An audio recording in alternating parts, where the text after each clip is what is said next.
we would have neighbors bring us groceries. So we would bring, and we would put the groceries on the floor and get on our knees and touch the food and thank God for the food. So I was very grateful, and I was very broken in that environment. And then maybe that same night, I buy a 12-pack of beer and drink myself to passing out on the floor, crying, because I'm so broken. So it was a mixture of, faith and desperation and all these things. There was mornings I couldn't get out of bed, and my wife would just read books over me. She would just read words over me, and she would tell me, just do it.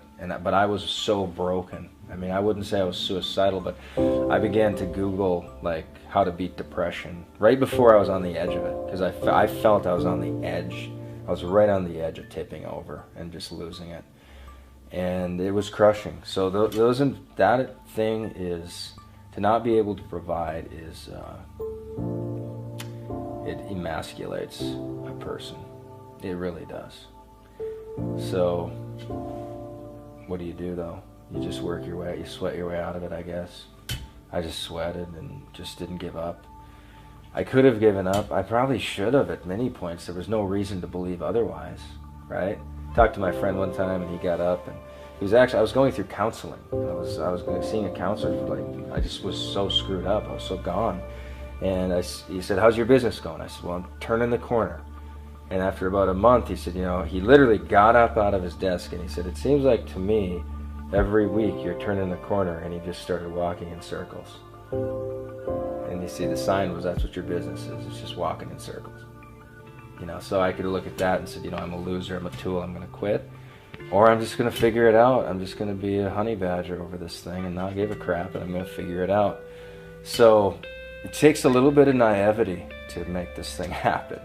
You've got to believe things. And even one of my first mentors, I said, I want to make $500,000 in this industry. And he said, "Mark, I've been around it for 8 years. People make like 60 to 80,000. That's just what people do here. You hear about the 500,000, but I ain't ever seen it." That's what he said. I said, I want to do it though. I want to do it. So you can, they talk about Steve Jobs doing reality distortion, and you have to distort reality. You do. You have to see what others can't see. You have to do things others can't see. You have to deal with the ridicule and the belittling and the blasphemies at you and mocking and the jokes.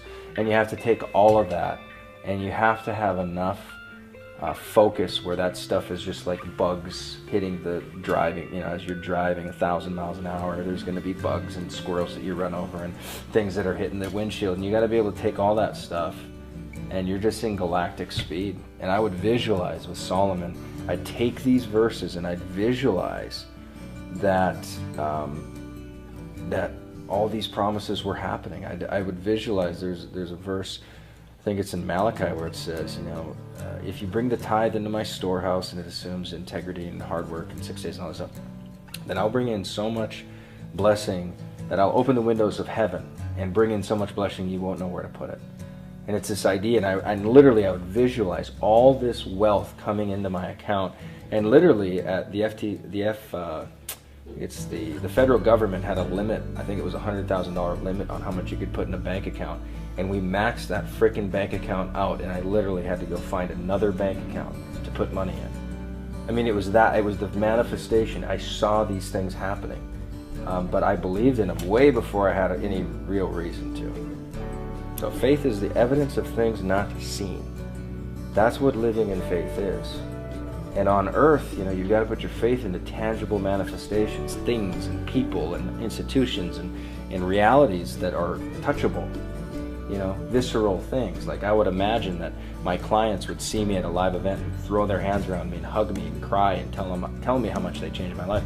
Now, every week, there are clients that have tearful stories of how my story and my impact and this and that has changed their lives. I mean, it's incredible. But I saw it all before there was any reason to believe it.